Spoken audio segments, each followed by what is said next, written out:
So I wanted to come on here and I wanted to share something that God revealed to me earlier in my Bible study. And it really had to do with the understanding of the order of how the earth was reformed after the flood, starting with Noah's family and his sons. And so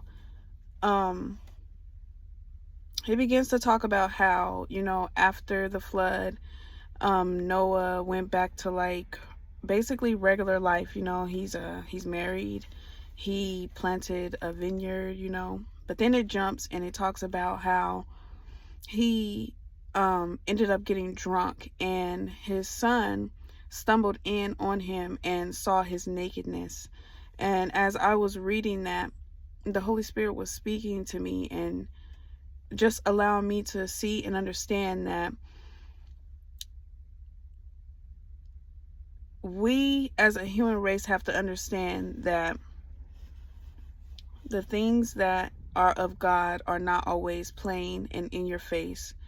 And so what to a lot of people would think that this was a sexual act or a act of something a father and son should not be doing, or anything of that case, that is not essentially what was going on here.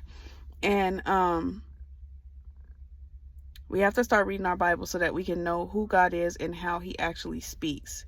But to get back on case in point, he was talking that the Bible spells out this whole scene of, I believe it was Ham. Yeah, Ham is the one that seen his dad naked, and he did not cover his dad, but he went and he told his brothers what was going on. And then the brothers come in and they're like, okay, well, we're going to turn our backs to that, but we're going to cover him anyway. And the Holy Spirit was speaking to me about how humanity, us as a whole, since the fall of Adam and Eve, we are all subject to temptation and trials and tribulations. And the drunkenness that he was talking about did not have anything to do with a physical drunkenness.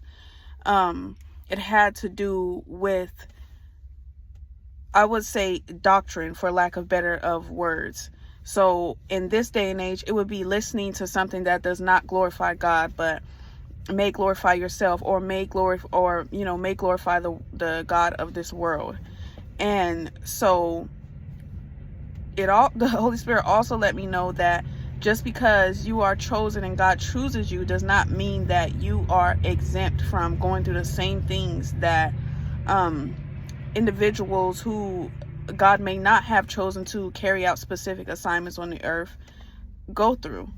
And when Ham looked at his father, essentially the Holy Spirit was revealing to me that he seen his dad had fell into temptation, into listening, or doing something outside the will of God.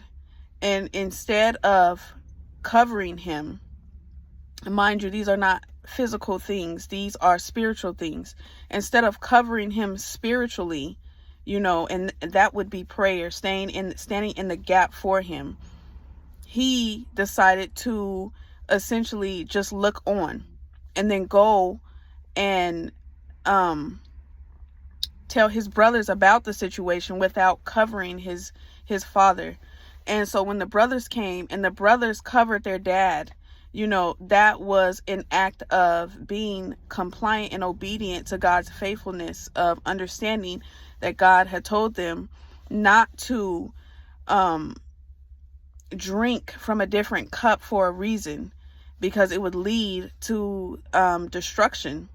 And so when they heard of that, instead of feeding into and drinking from the same cup that Ham had obviously did, they decided to stand firm on what their father had taught them, what God had taught them.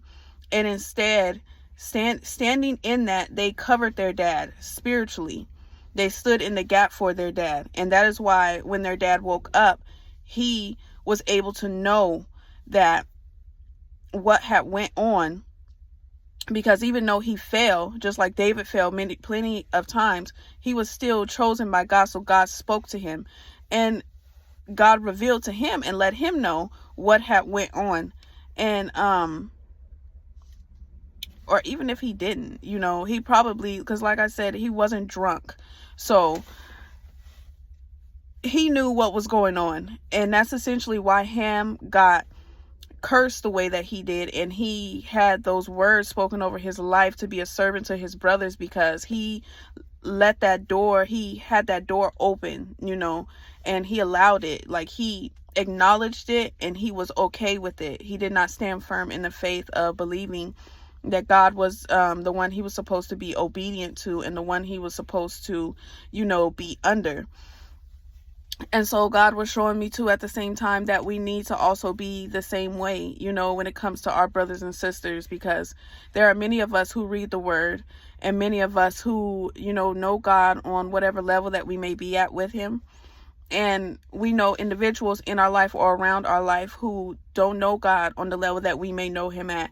And we see our brothers stumble and fall. We see our sisters stumble and fall. And instead of covering them, you know, and showing love like God has shown love to us for the many times that we have failed, we don't do that.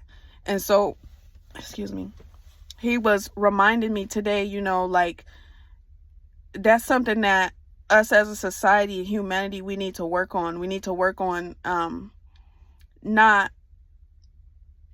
just seeing things for what they are and exalting ourselves in a way as if, you know, like, well, they got to work that out with God. No, we are put on here on this earth to stand in the gap for each other, you know, and allow God to do the work, you know. But standing in the gap will help, you know. It helped Abraham, it helped Noah get out of that situation and, you know, turn back to God, because his two sons stood in the gap, because he had, you know, he had instilled that in them from the very beginning. So it's a reminder, you know, that we all fall into temptation, and that is why we are supposed to forgive, because it's not just about you. It's not about what you know. It's not about essentially your relationship with God and how high you can get with him. It's about, you know, going in an intimate relationship with God so that you can then turn around, and when you see your brothers and sisters going through something, you can be their spiritual covering and, you know, help them out in prayer and as an interceder, because we're all called to do that. So I just wanted to come on here today and share that, and, you know, just bring the word out the way that God intended for me to do so. Thank you.